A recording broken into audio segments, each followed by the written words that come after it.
राम को सुनेंगे आज चैप्टर 3 के बारे में। स्वाति, स्लाइड लगा दो। गुड मॉर्निंग एवरीवन, सुप्रभात।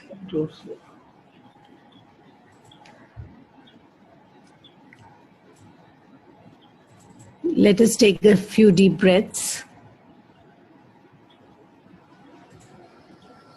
Eyes closed. I sit comfortably in order to descend profoundly within myself. In my hand, I hold a luminous thread which guides me so that I can recover all that I have lost. I focus on my breath, breathing in, breathing out. Another deep breath in and out. And I now activate the Krishna energy within me. This state of consciousness already exists within me. I take another long, slow, deep breath in. Hold it for a moment and then slowly exhale. With every inhalation, the tension in my body is slowly getting released, and I gradually relax more and more deeply with each breath. I take another long, slow, deep breath in, emptying my lungs completely with the out breath.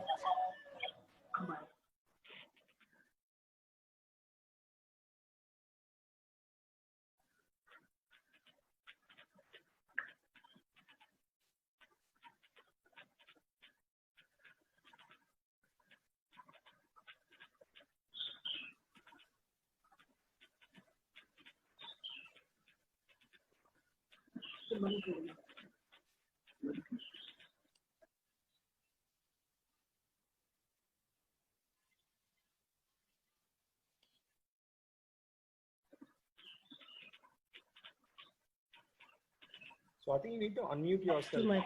To the top of my head and visualize the silver white light of the divine touching my forehead, which is relaxed.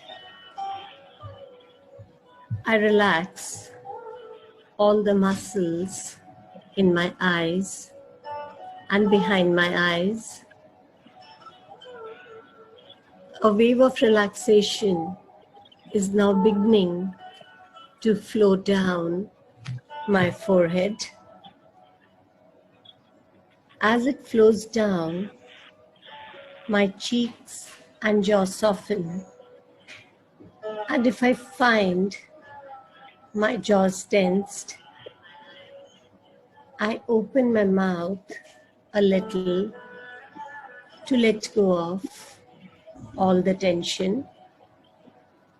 Now this peaceful feeling flows down my neck and deep into the muscles in my shoulders, soothing them, releasing them. I breathe in and out again. This peaceful feeling flows down through my arms, relaxing and soothing all the way to the tips of my fingers. As the body relaxes, my mind relaxes, thoughts become less frequent.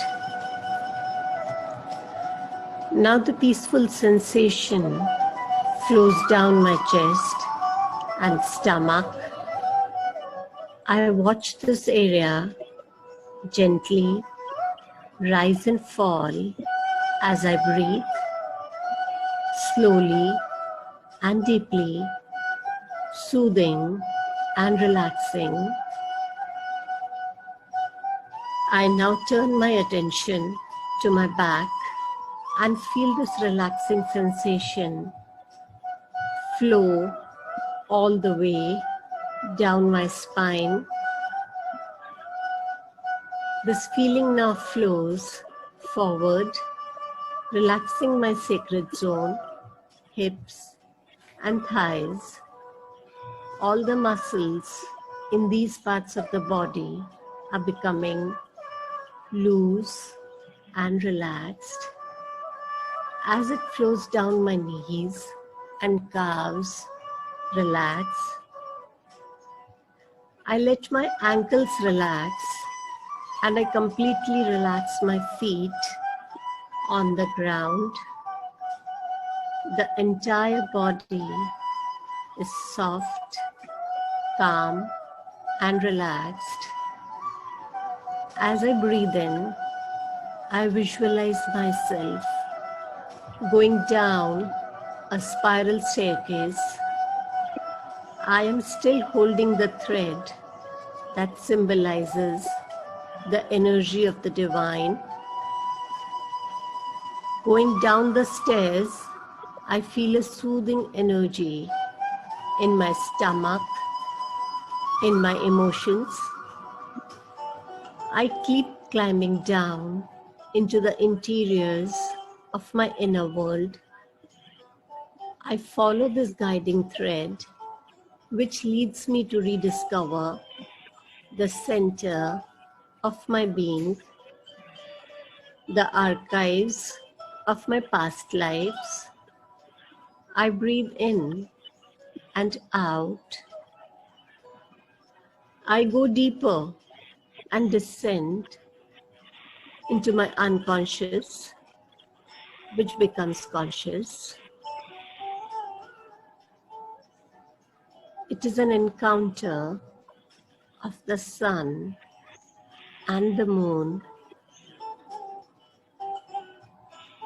During this descent, signs and symbols appear which tell my story. Now I find myself in front of a labyrinth. I am gently led into the maze, and I suddenly realize there is no way out, and I am told that I have to give back the money that through ignorance I had taken, even though it did not belong to me. And I learned to make restitution, to give back. Suddenly, a man appears. I give him his dues, and he disappears. Then the way opens for me once again. I can continue still, guided by the luminous thread. I walk for some time. Once again, I am stopped in front of a wall on which an enormous heart is drawn. An inscription attracts my attention. No need to take. Love is to be received. My heart opens